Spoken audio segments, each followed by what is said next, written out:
Tiap kali mau masuk Ramadan tuh perasaan kayaknya berubah. Hati kayaknya seneng, cuaca kayaknya enak, rasanya pokoknya beda sama kita nemuin bulan-bulan yang kayak bulan Agustus, November gitu kan. Setiap bulan Ramadan tuh selalu begitu. Memang apa istimewanya bulan Ramadan sehingga kita bisa merasakan begitu nikmatnya gitu. Ya, itu kembali kepada diri masing-masing. Kok bisa seperti itu? Karena kalau kita seperti biasa-biasa aja kan.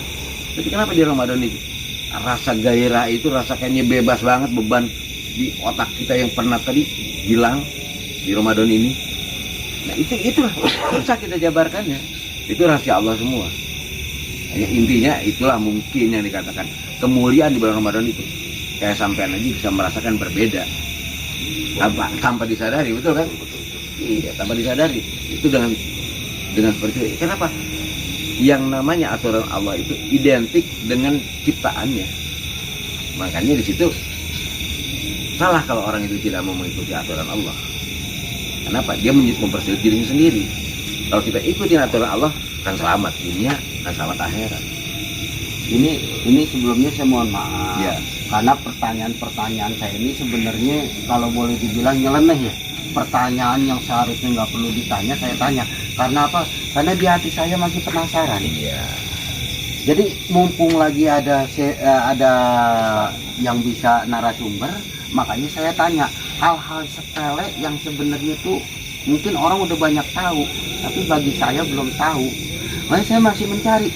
Sebenarnya bulan Ramadan ini ada apa sih? Kenapa setiap kali mau datang hati kita tuh rasanya kayaknya seneng, gembira, kayaknya gimana gitu. Lihat cuaca juga kalau pagi, ini hawanya tuh udah kayak hawa puasa nih. Selalu seperti itu berulang dari tahun ke tahun. Saya penasaran ada apa sih? Ya memang sholat tarawih ya sholat tarawih, puasa ya puasa. Apa mungkin selama ini saya puasanya sekedar puasa ya, nggak mencari hikmah puasa? Ya wallahu alam ya. Jadi tetap nggak ngerti ada apa sih bulan Ramadan itu? Intinya di sini bicara masalah hikmah itu Allah yang punya. Ya, kita bukan mencari hikmah puasa. Kita melaksanakan apa yang Allah perintahkan, kita menjauhkan apa yang Allah larang. Kalau itu kita laksanakan, kita jaga baik-baik, dengan sendirinya akan muncul satu girah keimanan kita. Nah, dapatlah di situ apa yang nggak bisa jadi bisa, apa yang tadinya susah jadi ringan. Itu hikmahnya. Dan hikmahnya hanya Allah yang bisa menentukan. Kita cuma bisa tahu ini batal, kalau begini batal, kalau begini sah. Hanya itu aja. Nah, selebihnya hikmah, kita terima nggak terima bagaimana puasa kita. Kalau puasa kita pengen dilihat sama orang, kalau kita ngomongin orang, gibah orang, nggak usah punya nilai, kita nggak tahu kan. Benci sama orang, segala macam kan hati kita, diri kita sama Allah doang. Maka disitulah istimewanya Ramadan. Maka begitu masuk ke bulan Ramadan, kalau bisa hentikan aktivitas dunia, laksanakan ibadah sebanyak-banyak. Kalau bisa buktikan bagaimana setelah Ramadan, gimana hikmahnya setelah Ramadan. Dan itu pernah saya buktikan. Alhamdulillah 2 tahun saya tidak mau urusan masalah pekerjaan, anak masih kecil semua, angkat derajat sama Allah. Selesai Ramadan, ya angkat derajat kita. Diam aja di rumah, duit datang sendiri. Aneh kan? Gitu loh. Makanya orang pada bingung. Jadi diam aja di rumah tapi kayaknya nggak kelihatan susah. Nah, di situ letaknya hikmahnya. Ya semuanya itu susah kita gambarkan. Oh, gue udah bener, belum tentu gitu loh. Tapi yang jelas kita belajar pasrah, belajar kita menyerahkan diri sepenuhnya sama Allah. Aku serahkan semuanya pada Engkau ya Rabb. Aku ingin ibadah. Makanya buat saya di sini setiap bulan Ramadan saya nggak mau diganggu di siang hari. Baik itu tamu maupun ada orang minta tolong apa, saya tutup, saya nggak terima. Kali kalau habis buka, silakan mau sampai pagi juga. Karena itu saya jaga. Di waktu siang itulah kita benar-benar ibadah. Kita keluar, nggak apa-apa kan, terima mata kita mandang. Nggak yang harus saya kita pandang, kita pandang. Terus gimana menurut pandangan Ustaz, kalau kita puasa ini batal karena keadaan, tapi bukan karena kelaparan? Artinya begini, kita berpuasa, berpuasa udah menjelang siang mau sore kita belum punya duit, kita mikirin gimana nanti ini waktunya buka nih, yang di rumah nggak megang duit, pakai apa nanti bukanya, akhirnya pikiran terganggu. Nah, pikiran terganggu itu yang bikin kita jadi ragu-ragu. Puasa diterusin pikiran udah kagak bener, nggak diterusin takut salah. Akhirnya kalau saya terusin badan lemes, nggak bisa kerja. Kalau saya nggak terusin kita nggak bisa, ya kalau kita terusin kan lemes nih, ya badan lemes, pikiran terganggu, ntar yang di rumah gimana. Kalau saya batalin kan Aku berusaha. ya kan kita kerja nih, bisa kerja, artinya punya tenaga. Ya akhirnya gimana putusannya? Nah, pada akhirnya kita batalin, itu gimana? Di satu sisi kita ini nggak melaksanakan perintah Tuhan, Apa hukum? di satu sisi kita nih memenuhi kewajiban buat ke rumah. Itu bagaimana menurut pandangan Ustaz? Sekarang nggak mengikuti perintah Allah, hukumnya ya apa? Bisa. Nanti selesai itu jawabannya. Jadi cuma itu aja, nggak ada penjelasan yang lebih bisa mengena. Iya, kita ini ciptaan Allah. Ente cari rezeki, yang nanti rezeki siapa? Allah. Ente takut anak bini ente kagak makan. Punya kewajiban anak bini sampai ngorbanin perintah Allah. Bayangin. Yang mana yang harus diutamakan? Dan ini taatnya. Allah kasih ujian seperti itu. Bukan juga ujian kalau jawabannya ada semua. Artinya kalau ada penjelasan kan mungkin kita bisa Ya lebih itu seperti itu. memilah. Kalau cuma sekedar dosa, saya tahu nggak melaksanakan perintah Iya. Tuhan, dosa. Iya. Nah sekarang jabarkan. Nggak melaksanakan karena takut nanti makan sama apa ini. Berarti nggak yakin sama Allah. Allah nggak bisa ngasih makanan. Kan gitu. Berarti kan udah mengenyampingkan Allah. Seolah tanpa kerja gue nggak bisa ngasih makan anak bini gue. Tapi kalau memang itu sumber penghasilan kita, Sekarang saya nanya, yang memberikan rezeki siapa? Allah. Mungkin nanti berpikirnya yang memberikan rezeki itu konsumen. Salah bos. Jadi begini aja deh, coba kita berpikir lagi nih, berpikir bodoh aja deh. Sekarang bayi di dalam perut, bagaimana cara nafasnya dia? Bagaimana cara makannya dia? Kalau kita bayangkan, harusnya mati nggak? Harusnya mati nggak? Oke. Nah, siapa yang menghidupkan dia sampai keluar? Sampai kita jadi gede ini, siapa yang menghidupkan? Kita nggak ada. Ya kan dapat asupan makanan dari yang dimakan sama ibu. Iya, kasih. Sekarang lu dimasukin ke dalam tong tapi dikasih makanan. Hidup nggak? Nah, itu perapat. Ada napas. Enggak. Kayak gitu. Ya kalau Jadi itulah yang dibilang Allah tuh Maha Rahman, Maha Rahim, pengasih dan penyayang. Nah, kalimat kasih sayangnya kalau ente ngambil keputusan kayak tadi, kalau saya pertahankan, saya lemas, nggak bisa kerja, ntar buat buka gimana, anak istri, itu udah nggak yakin sama Allah kamu. Ya kan? Jadi seolah-olah ente kalau saya nggak kerja, saya nggak bisa ngidupin anak ini. Mau dibilang minta itu nggak boleh kayak gitu kan? Nggak boleh. Itu namanya sudah menyekutukan Allah, sudah membelakangi Allah.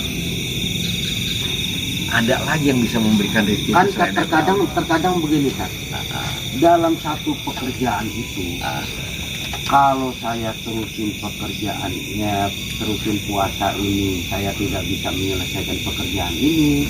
Kalau pekerjaan ini tidak selesai, saya bakalan diomelin sama yang nyuruh. Bisa begitu ya kadang-kadang. Ya, dan kalau saya bisa menyelesaikan, saya juga dapat. Kadang-kadang yang bikin, kalau saya ya kalau kita misalnya kerja bangunan gitu, badan udah lemes, udah ini, ya memang nggak semua orang, pasti ada yang kuat. Saya bicaranya yang nggak kuat nih. Kalau saya terusin puasa, saya nggak bisa nerusin masang tembok. Kalau saya batalin puasa, saya nggak bisa nyelesain kerjaan. Sedangkan kerjaan ini saya janji besok selesai. Nah itu bagaimana gitu. Kalau jawabannya dosa, ya tetap dosa, namanya nggak akan laksanainnya. Saya pikir itulah satu ujian orang yang sedang berpuasa. Kalau ujian itu bisa lewat, pahala kamu lebih daripada orang yang puasa biasa. Orang yang puasanya hanya tidur dan mengaji. Saya pikir begitu. Kalau cuma sekedar dosa, ya dosa, namanya nggak jalanin perintah ya. Cuman saya pikir itulah ujian. Kalau ujian itu bisa terlewati, pahala kamu bisa lebih daripada orang yang puasanya sambil tidur. Saya pikir seperti itu. Itu juga nggak bisa juga kesimpulannya.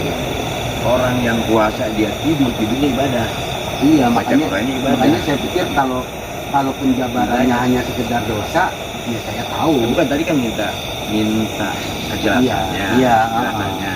Ini gimana nih dua sisi ya. Satu sisi kalau puasa lemas nggak bisa kerja, nggak bisa kasih makan. Nah itu kalimat tadi kan.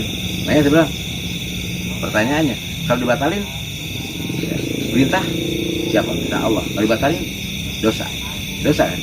Nah ini apalagi tadi ditambah lagi kalau nggak diselesaikan orang marah. Ya kan ada satu kan? pekerjaan yang seperti itu. Iya. Yang kita udah janji besok selesai. Iya. Gitu. Iya. Tapi kalau orang itu melaksanakan ibadah puasa yang sebenarnya, walaupun itu tidak selesai, orang itu bisa memaklumi.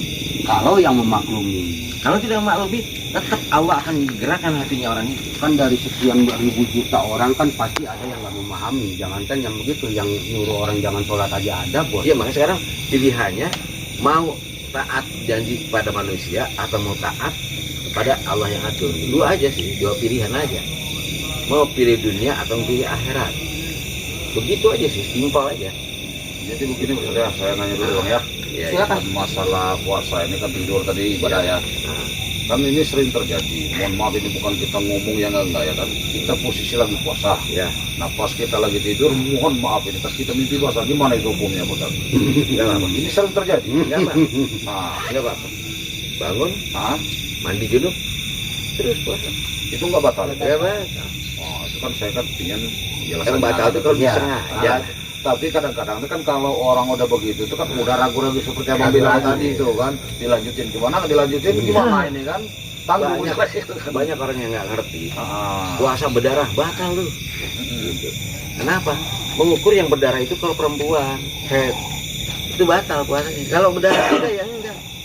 Ya, tapi kadang-kadang posisi kita lagi tidur kita kan nggak berpikirannya enggak ya namanya kita buat tidur sih kan istilah karena ibadah tadi kan kadang-kadang sering terjadi begitu kan. Ada yang tidur juga, dia ngelindur terus dia makan, habis bakul, Iya. gitu kan. Siapa begitu bangun, ternyata puasa saya, tapi Ah. makan, terusin puasa. Tapi saya sering terjadi Pak Ustaz. Kan kita puasa Ya. terus kita kan main lewat di depan rumah kawan atau gimana kan iya. tahu-tahu ada buah jambu. Ah, Namanya kita ambil langsung makan aja padahal kita puasa kan. Tahu-tahu jambu habis dibilang sama teman, "Enggak, lu mau puasa?" Lah kan itu posisinya udah dalam perut itu gimana itu Ustaz? Ya udah, terusin puasa, Terusin nggak apa-apa Iya. itu batal ya. nggak batal. Katanya kita Cuman kan lupa. kebiasaan ngambil jambu orang terus aja nggak berubah. Saya kan lupa istilahnya itu kan. Iya, Ngambil aja udah dosa. Ah. Ngambilnya aja udah dosa. Tapi kadang-kadang sama teman juga nggak dibiarin kan. Ambil aja, makannya lupa. Puasa tetap boleh. Ngambilnya dosa. Iya. Tetap ada nilai dosa. Tapi yang namanya kadang-kadang kita kan biasa kelupaan. Robi, ada bertanya apa lagi? Udah enggak? Kalau gitu saya nanya deh. Nah, Nanya ya. Bagaimana kalau lagi puasa kita berak? Bagaimana kalau di puasa kita berak? Nah, hukumnya gimana? Nggak tahu sih. Halal. Mungkin tidak, suruh nanya nggak nanya. Karena saya tanya jawabannya nggak tahu. ini kalimatnya nggak perlu diganti buang air besar. Iya, buang air besar boleh. Itu. Terlalu vulgar. Iya. Ya nggak apa-apa. Nggak apa-apanya. Ya nggak apa-apa. Buang air besar kenapa pusing? Jangankan cuma buang air besar, kita puasa minum pun nggak masalah. Nggak puasa. Eh? Puasa tetap, tinggal lihat yang minum siapa. Iya.